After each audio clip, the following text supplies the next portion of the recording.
Hello everyone and welcome to my review for Squid Game.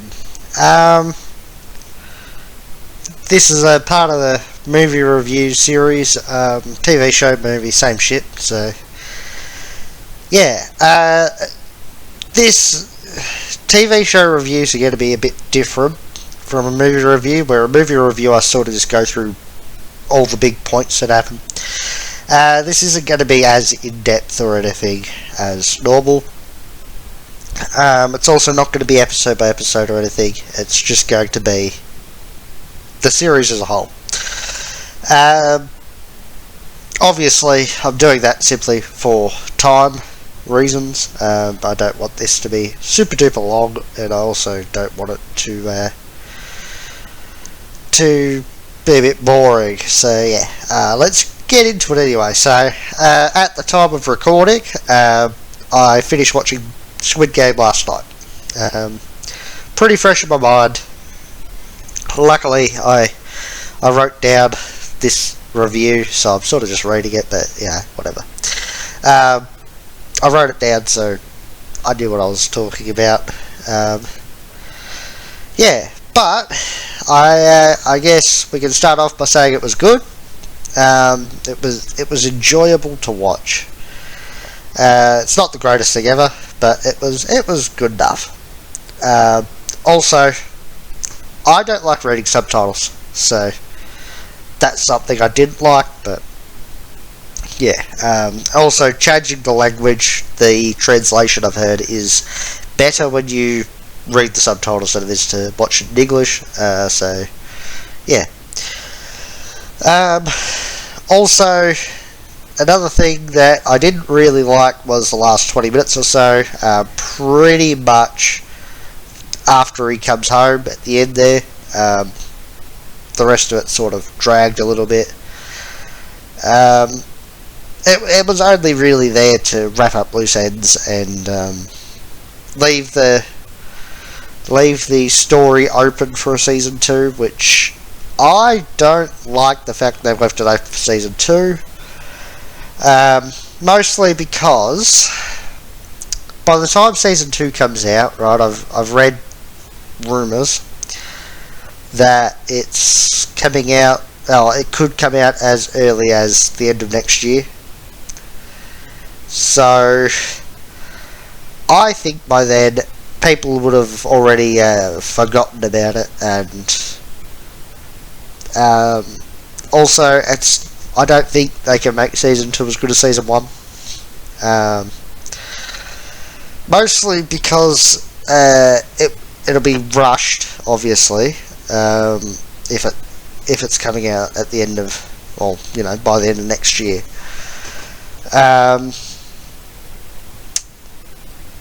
Yeah, because rushing a show means that you've got to focus on certain aspects.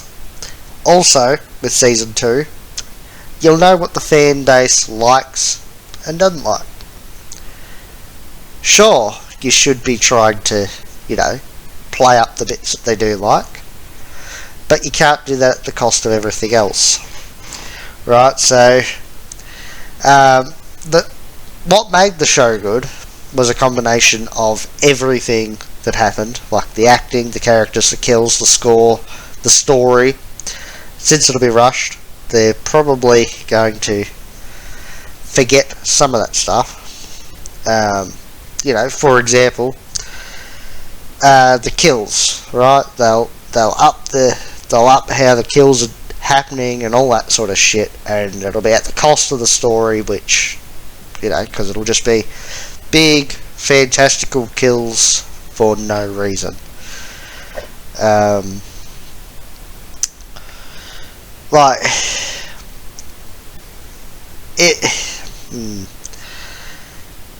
in season 1, there wasn't too many big kills. Like there was the second last game, and the one before that, I think.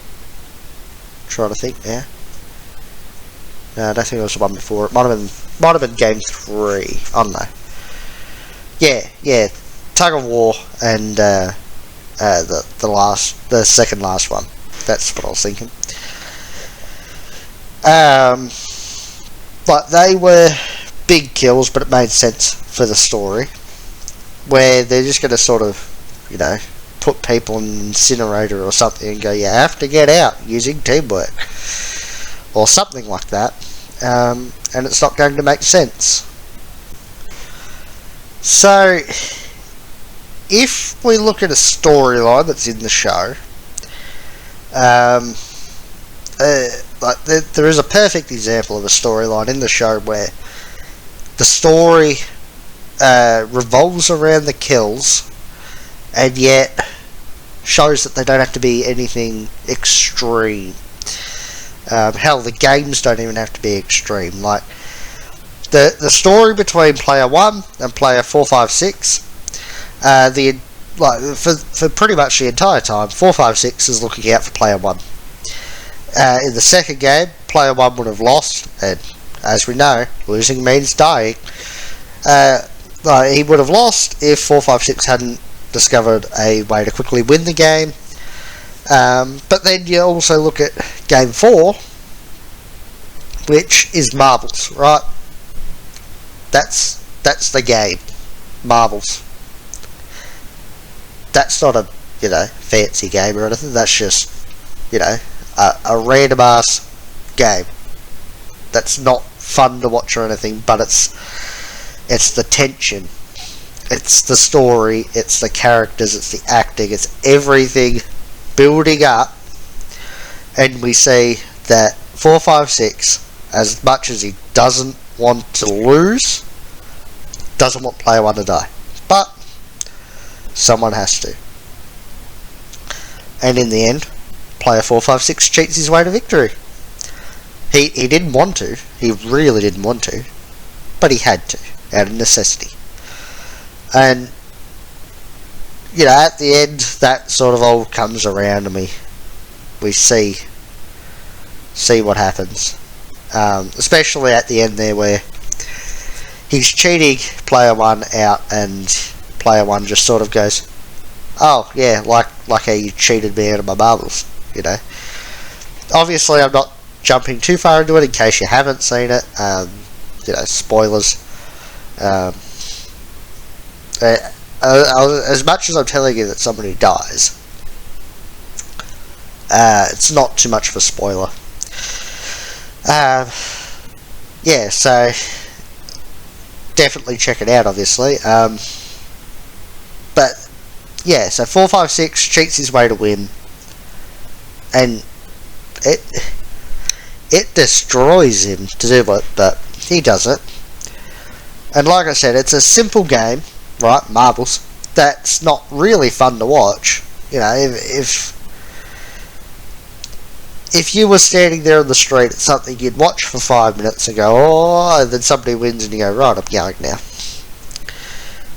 But we're watching multiple games, and it's enjoyable.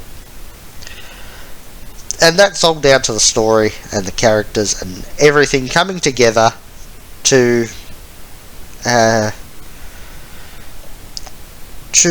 push the story forward, I guess.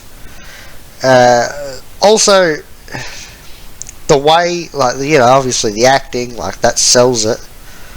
The score obviously adds to the tension.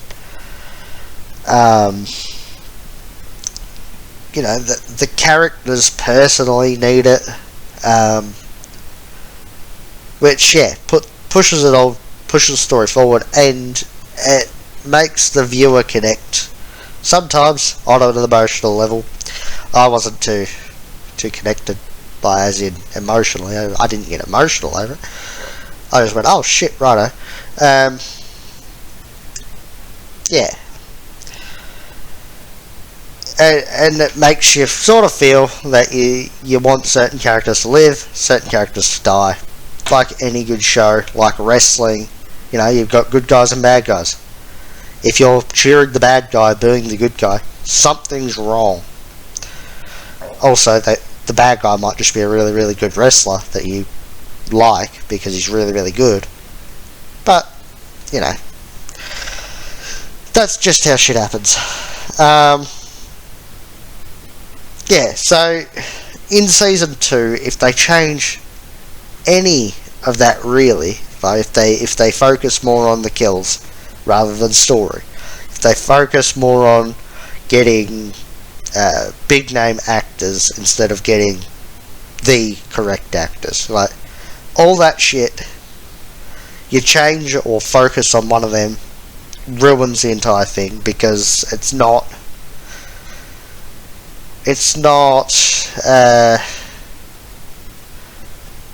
all coming together. It's not cohesive, I guess. And yeah, that would obviously make the quality of the show worse. And look at Game of Thrones, for example. It was going good, got to the final season, and they sort of rushed it. They rushed it. And it went to shit, and everybody hated it. And then, what?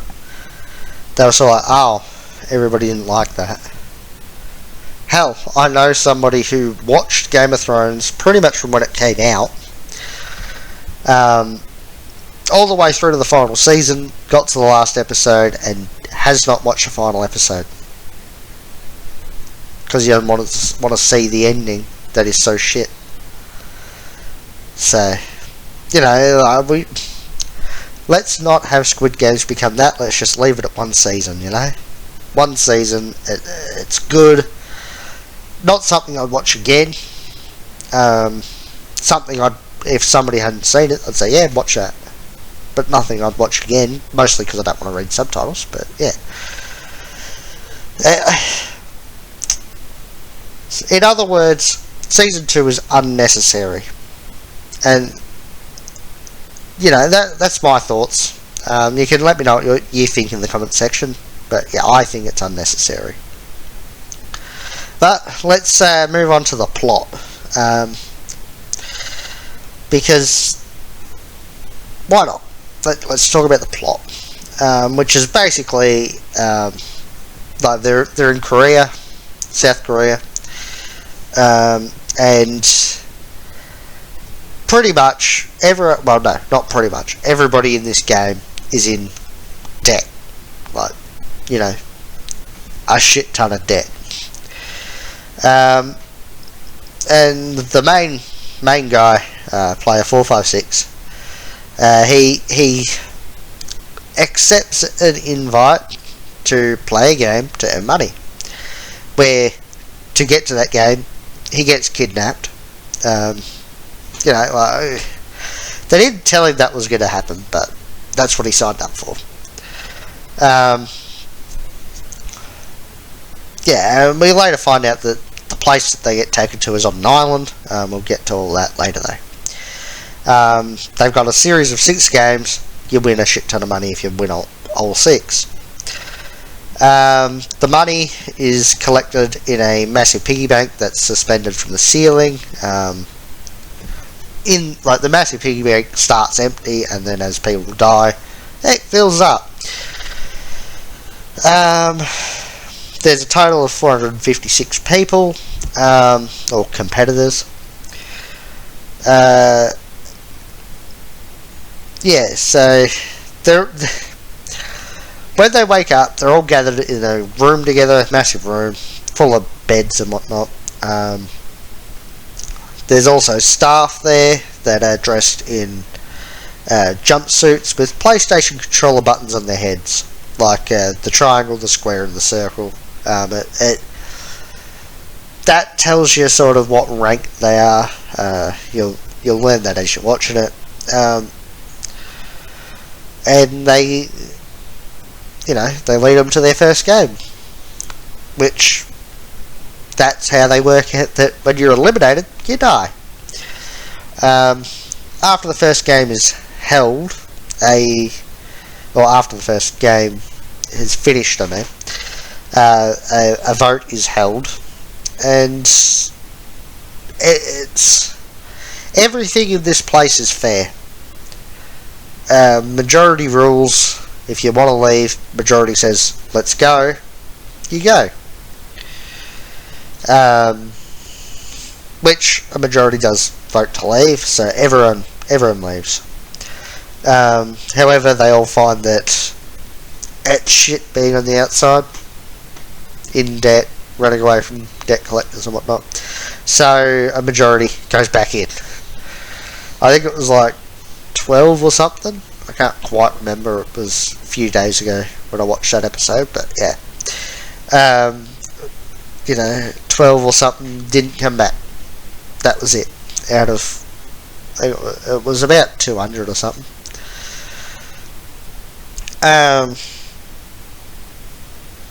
Yeah.